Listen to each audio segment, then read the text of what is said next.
আন্তর্জাতিক চাপ কমাতে হাসিনাকে ঢাকার হাতে তুলে দিতে পারে ভারত।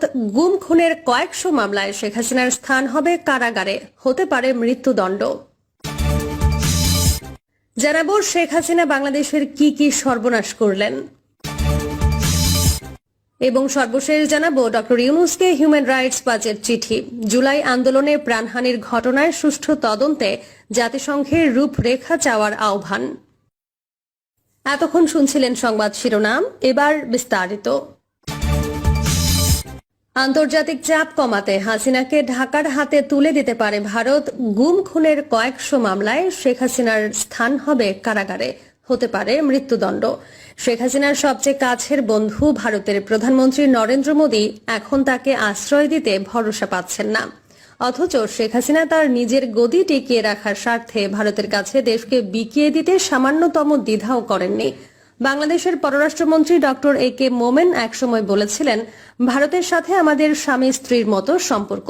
দুদেশের সম্পর্কের গভীরতা বোঝাতে তিনি সম্ভবত এই মন্তব্য করেছিলেন। কিন্তু আমরা দেখতে পাচ্ছি পরিবর্তিত পরিস্থিতিতে সম্পর্কের এই গভীরতা কোনো কাজেই আসেনি। বাংলাদেশের বর্তমান পরিস্থিতিতে হাসিনার বন্ধুত্ব নাকি কূটনৈতিক বন্ধুত্ব, কোনটা রাখবে এজন্য দোটানায় ভারত। কারণ বিক্ষোভ দমনে বহু মানুষের মৃত্যু হয়েছে। এছাড়াও ভোটাধিকার ও বাক স্বাধীনতা হরণ, মানবাধিকার লঙ্ঘন, দুর্নীতি ও অর্থ পাচার, রাষ্ট্রীয় প্রতিষ্ঠানগুলোকে ধ্বংস করা, ঋণের নামে ব্যাংক লুটের সুযোগ দেয়া সহ অসংখ্য অভিযোগ শেখ হাসিনার বিরুদ্ধে। মাথার ওপর খাড়ার মতো ঝুলে আছে পিলখানা হত্যাকাণ্ড, শাপলা চত্বর হত্যাকাণ্ড ইত্যাদি।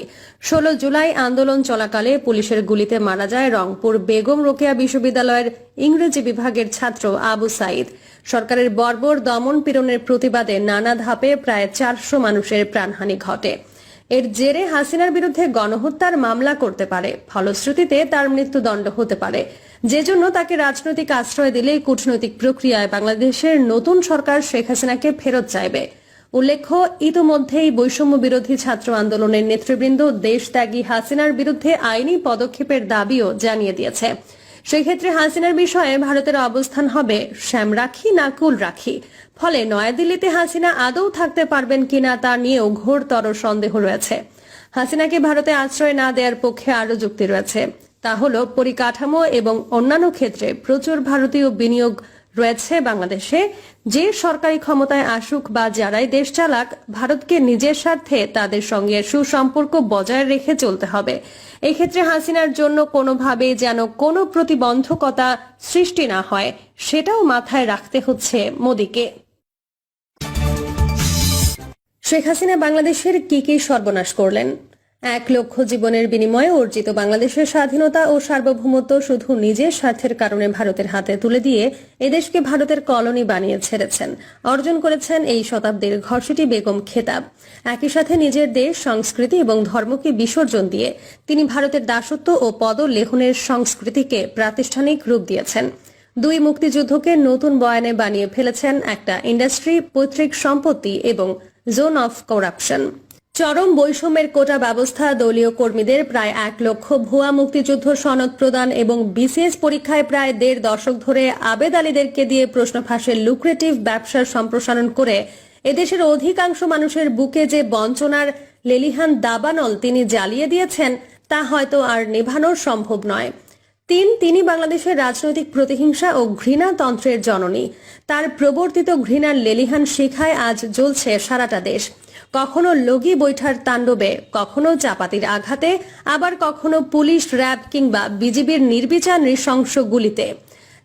তারই ছত্রছায়ায় বাংলাদেশে ছড়ানো হয়েছে ভয়ঙ্কর ইসলাম ভীতি, মুসলমানদের বানানো হয়েছে জঙ্গি, পোড়ানো হয়েছে পবিত্র কোরআন, হত্যা করা হয়েছে শত শত আলেমদেরকে, ফাঁসিতে ঝোলানো হয়েছে এই বঙ্গের শ্রেষ্ঠ সন্তানদেরকে। রিমান্ডে নিয়ে টর্চার, বিচার বহির্ভূত হত্যাকাণ্ড, ক্রসফায়ার এবং গুম সহ মানবাধিকার লঙ্ঘনের খতিয়ানগুলো হাজার বছরের ইতিহাস হয়ে থাকবে। বিশ্বের প্রথম লেডি হিটলার হিসেবে তিনি অমর হয়ে থাকবেন দুনিয়ার ইতিহাসে। 5 তার হিংসা ও ঘৃণাতন্ত্রের ছোবলে পুরো দেশ একসময় ছিল আস্তিক নাস্তিক বলয়ে বিভক্ত এবং চরম ফেতনাতে নিমজ্জিত। আজ বিভক্ত মুক্তিযোদ্ধা আর রাজাকারের বাচ্চায় চেতনার নামে স্বাধীনতার পক্ষ বিপক্ষ দ্বন্দ্ব তৈরি করে পুরো দেশকে নিশ্চিত সংঘাত এবং গৃহযুদ্ধের দিকে ঠেলে দিয়েছেন। দেশের পুরো রাজনীতিকে 1971 সালে লৌহ পিঞ্জরের আবদ্ধ করে অন্যান্য সকল দল, মত এবং পথকে ক্রিমিনালাইজ করে গণতন্ত্রকে কবর দিয়ে সামনে এগিয়ে যাওয়ার সকল পথ বন্ধ করে রেখেছেন, প্রতিষ্ঠা করেছেন এশিয়া মহাদেশের প্রথম লুটতান্ত্রিক ফ্যাসিবাদ। 6 দেশের মানুষের শেষ আশ্রয়ে বিচার বিভাগকে সম্পূর্ণরূপে ধ্বংস করে তিনি আওয়ামী লীগের দলীয় কার্যালয়ে পরিণত করেছেন। হাইকোর্টের রায় হাইকোর্ট দেয় না আসে বঙ্গভবন থেকে, এমনই স্বীকারোক্তি মিলেছে তারই পোষা এক প্রধান বিচারপতির থেকে। 7 তার দলীয় কর্মী, বিশেষ করে ছাত্রলীগ এবং যুবলীগকে বানিয়ে ফেলেছেন এই যুগের ভয়ঙ্কর এবং বিভৎস সন্ত্রাসী এবং কিলার মেশিন। ক্যাম্পাসে টর্চার সেল গঠন করে ভিন্ন মতের ছাত্র নির্যাতন, লগি বৈঠা দিয়ে হত্যা করে লাশের ওপর নৃত্য করা, হত্যা করে লাশ কেটে টুকরো টুকরো করা, এই ধরনের হাজারো লোমহর্ষক কাহিনী আছে এই সন্ত্রাসী বাহিনীর। শেখ হাসিনা এদের সবাইকে দিয়েছেন লিগ্যাল ইমিউনিটি, এমনকি ফাঁসির আসামি হয়েও এরা পেয়েছেন প্রেসিডেন্টের বিশেষ ক্ষমা, লোভনীয় চাকরি এবং প্রমোশন। আজ তিনি বাংলাদেশের প্রথম গণহত্যার জননী। অন্তত 6টি গণহত্যা সংগঠিত হয়েছে তারই শাসনামলে। 28 অক্টোবরের লগি বৈঠার তাণ্ডব, শাপলা চত্বর, পিলখানা, সাইদির রায় পরবর্তী ম্যাসাকার, সাতক্ষীরা ম্যাসাকার এবং বর্তমানের কোটা বিরোধী নিরীহ ছাত্রছাত্রীদের ওপর সীমাহীন নির্যাতন এবং নিষ্ঠুর হত্যাযজ্ঞ হাজার বছর ধরে গণহত্যার সাক্ষী হয়ে থাকবে। এই কিলিং মিশনে দেশীয় কিলারদের পাশাপাশি তিনি ভাড়া করে এনেছেন র এর প্রফেশনাল কিলারদেরকে।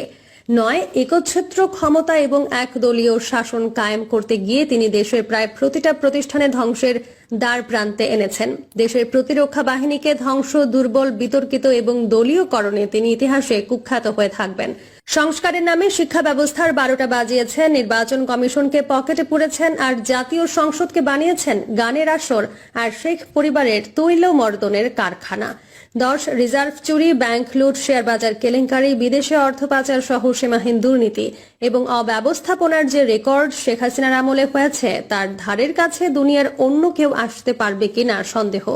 দুর্নীতি আর লুটতন্ত্র এতটাই গভীর যে শেখ হাসিনার 4র্থ শ্রেণীর পিয়ন পর্যন্ত কামিয়ে ফেলেছেন 400 কোটি টাকার সম্পদ। বেনজির, আজিজ, মতিয়ার এবং এস আলম সহ শত শত মহা লুটেরা তৈরি করে একদিকে কায়েম করেছেন মাস্তানতন্ত্র এবং মগের মুল্লুক, অন্যদিকে পুরো দেশটাকে পরিণত করেছেন শ্মশানে। বাংলাদেশের যেসব সর্বনাশ শেখ হাসিনা করলেন তার মাসুল বাংলাদেশকে অন্তত 100 বছর ধরে দিতে হবে। ডক্টর ইউনূসকে হিউম্যান রাইটস ওয়াচের চিঠি। জুলাই আন্দোলনে প্রাণহানির ঘটনায় সুষ্ঠু তদন্তে জাতিসংঘের রূপরেখা চাওয়ার আহ্বান। বাংলাদেশে জুলাই আন্দোলনকে কেন্দ্র করে প্রাণহানির যে ঘটনা ঘটেছে তার সুষ্ঠু তদন্তে জাতিসংঘের রূপরেখা চাওয়ার আহ্বান জানিয়ে প্রধান উপদেষ্টার কাছে চিঠি দিয়েছে নিউ ইয়র্ক ভিত্তিক মানবাধিকার সংগঠন হিউম্যান রাইটস ওয়াচ। চিঠিতে বলা হয়েছে, বাংলাদেশের সাম্প্রতিক গুরুতর নির্যাতনের তদন্ত ও জবাবদিহিতার জন্য একটি স্বাধীন প্রক্রিয়া প্রতিষ্ঠার জন্য জাতিসংঘ মানবাধিকার কাউন্সিলের আসন্ন অধিবেশনে বাংলাদেশের অন্তর্বর্তী সরকারের রূপরেখা চাওয়া উচিত। প্রিয় দর্শক, এই ছিল এখনকার সর্বশেষ সংবাদ। আপডেট সব সংবাদ পেতে চ্যানেলটি সাবস্ক্রাইব করে বেল আইকনটি ক্লিক করে রাখুন।